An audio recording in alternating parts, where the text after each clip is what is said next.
at the end of the day, I really do think the solution to not having sales on eBay is just to buy what people want. Just buy items that have been proven to sell.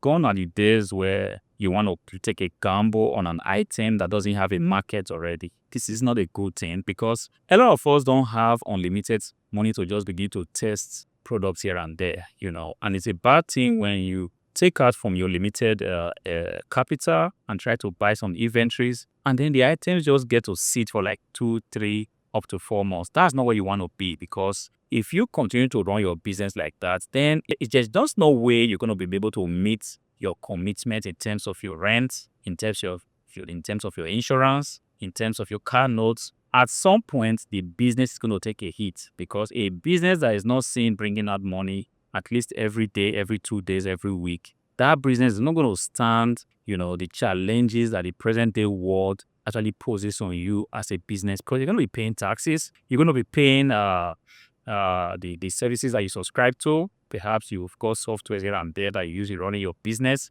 You have to pay these people on a monthly basis. So you have no business buying an item that will not sell for like 2 months, 3 months, 4 months. I made this mistake a long time ago, but right now, with the things I know, with the tests I've run, it just makes no sense to continue to tie down money on an inventory that would not sell. Every day I get a lot of emails from suppliers wanting to sell me something.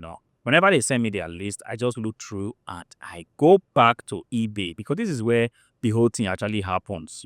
eBay is where the whole thing goes down. If your item are not selling on eBay, you can forget it. It's not going to sell on your website. If your items are not selling on Amazon or on whatnot, on Facebook Marketplace, forget it. It's not going to sell on your website. Doesn't matter what kind of marketing you do, that item is not going to sell. So normally, if my suppliers send me a list that, look, these are the things that we've got going on, if you are interested, please hit us back, I just take the list and go on to eBay. And when I'm talking about eBay, I'm talking about going to Terapic just to compare item for item, what are the items that are selling. And if I find that if the list is made up of 10 items, and of the 10 items, no one has an impressive record on Terapic that, look, this item are selling, I will not buy it. It doesn't matter if the item is being sold to me at $1. I will not buy it. Gone are the days where you try to please a supplier, because at the end of the day, it just makes no sense for you to buy items that you cannot sell. This is just, it wastes your money, wastes your time.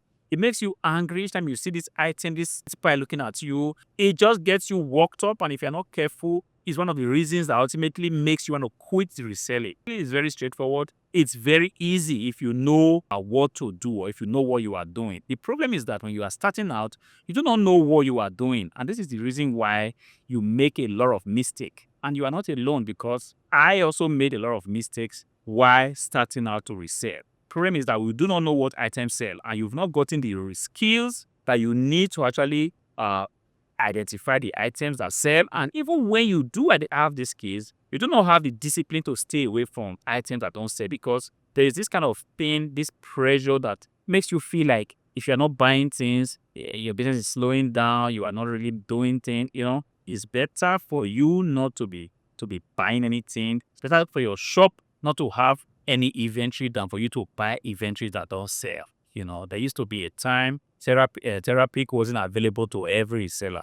There used to be a time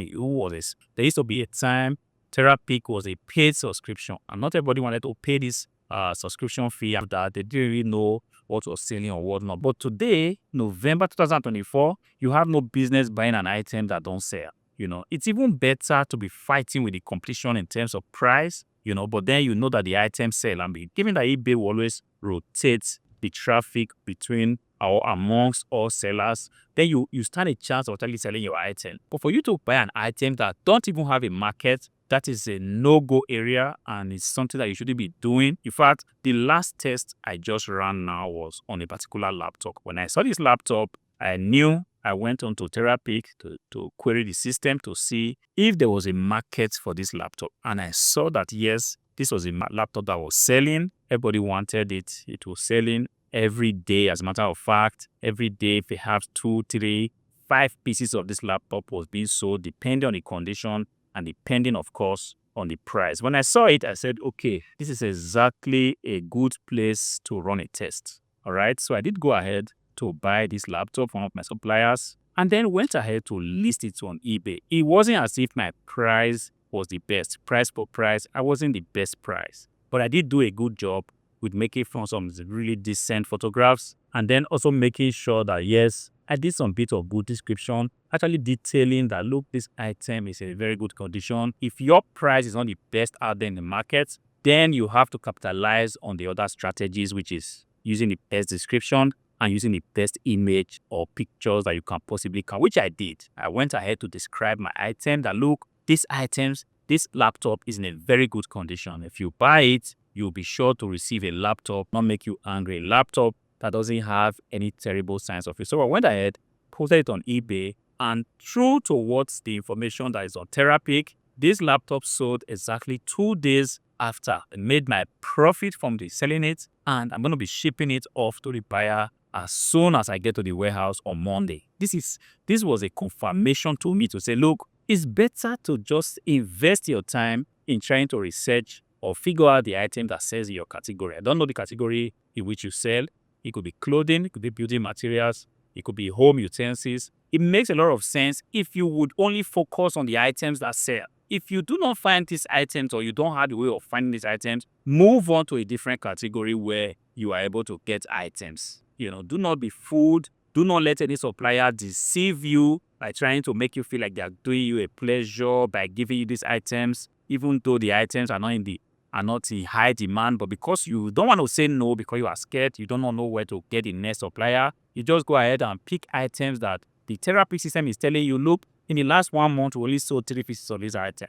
At the end of the day, you're going to do yourself a great disservice. You're going to regret it because you buy this inventory, the little capital you have is going to be eroded, and it's going to be tied down this inventory, and you do not know when you are ultimately going to sell this thing. I'm talking to you out there, the real reseller, because I'm aware that there are some YouTuber resellers, they just need to keep buying inventories to be relevant to make YouTube videos. But if you are a real reseller, which is you really make money from the things that you sell one-on-one, not like things that you hope to sell in 3 months, stay your hands away or take your hands off items that do not have a history of selling. This is the worst way you can destroy your business, or this is the best way you can destroy your business. This is the best way you can actually burn yourself out. And if you want to be discouraged, if you want to be angry every time you go to your shop, your warehouse, your garage, keep buying the items that do not have a market. But if you want to be happy all the time, just like me right now, you want to be balling, you want to continue to do eBay or wherever you sell, Amazon, whatnot. You want to do it for a very long time.